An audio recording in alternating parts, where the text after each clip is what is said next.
we can sustain more commercial. I hear stories that the shopping center has vacancies. Well, I don't know who approved that shopping center, but it's ugly. It's a parking lot screwed up.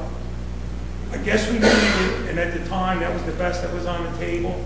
I'd rather not even be there. Well, none of us were.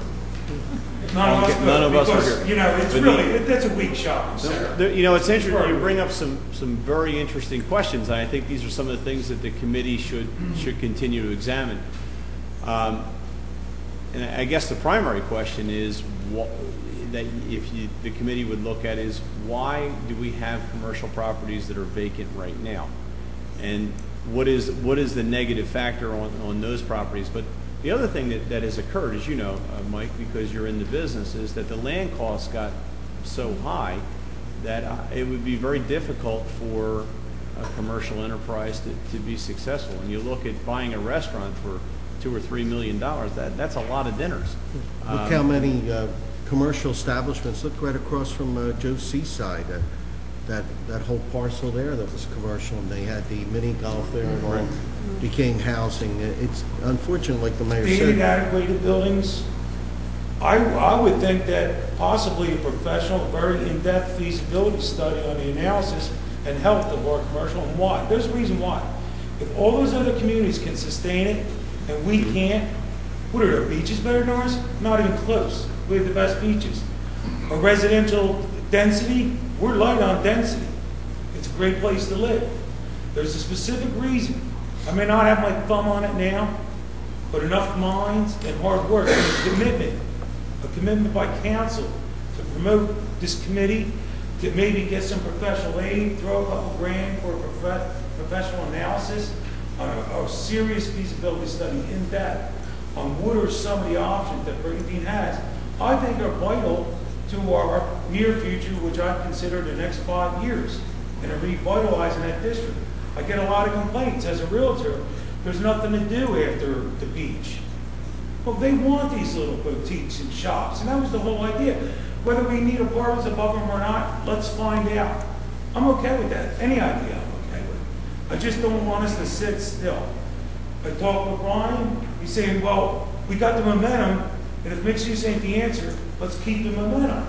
Well, I think we are. I'm good with that. We're going to meet with the chamber. Energetic. We are going to keep going. You know, I would like City Council to help push and energetically go after this, to resolve this imbalance, to revitalize that B1 district, and to keep it moving. And I just want to quote someone that we all know. In 2003, I would also like to focus Council's efforts on the issues that have resulted from our increased property values and desirability of living in Brigantine. We must look for ways to retain our present commercial properties. With the unprecedented increases in residential values, business enterprises like marinas, retail establishments, and office space could easily be replaced with homes. This could produce short-term gains for investors. However, the businesses needed to serve an ever-expanding population will not be available in the future. Mayor Gunther, they're your words, and I agree with them. The mixed use is on the table now. Please, we have to keep the energy going, and only with council support will it keep going forward. Right, and I think there's answers here. We just have to find them. Right, Mike, and that's why I, jokingly said I think it's more than just mixed use. So I'd like, this committee to continue, and I think you all have some great ideas about the direction we need to take. The good part about that is that once you come up with those ways, if there's a way for us to do something with land use or for us to tweak something that we have in place, ordinance-wise, parking, whatever, that's when we can help it. I think I speak for everyone on the council. We certainly support continuing the effort and keep it going. If there's one, like we've got to find a way to attract new investors to do this. We've kind of lost a round of them, and they're going to be replaced when this economy picks up. Mike, if I may, turn them into these developments. when you meet again a topic or an issue or a problem that you might want to investigate, and when you talk to business owners and you're talking to someone whose family was in the hardware business for many years, the issue of drive-through community. When you talk to business owners, their number one concern is that we are not a drive-through community. You have to come to Brigantine for a specific reason or purpose, or a product that you can't get anywhere else. So, you know, that might be something that you need to discuss and find how you can overcome that. Well, a golf course, there's a primary example. It's a links-type golf course. You're going to come to Brigantine specifically for that. But if you don't have drive-through community like Sea Isle, Stone Harbor, Avalon, right on through down into Wildwood and Cape May. I think drive-through, I'm just interested in your term. That's more like coming down to Water's Pike through Absecon. People going to specific things, stopping on the way to the mall. These island communities are not drive-through. They're feeding off of their local residents. Our people go to Margate to go to their shops. It's a day out. To go to Sea Isle, Avalon, I go down there, walk around. It's a day out. So you don't You don't agree that an issue or a problem is it the fact that we are not a drive-through We got to get away community? from that. I don't think that is not for the type of business. I think it is. Resort business. We don't need CVS's, Rite Aids. I'm not talking about them.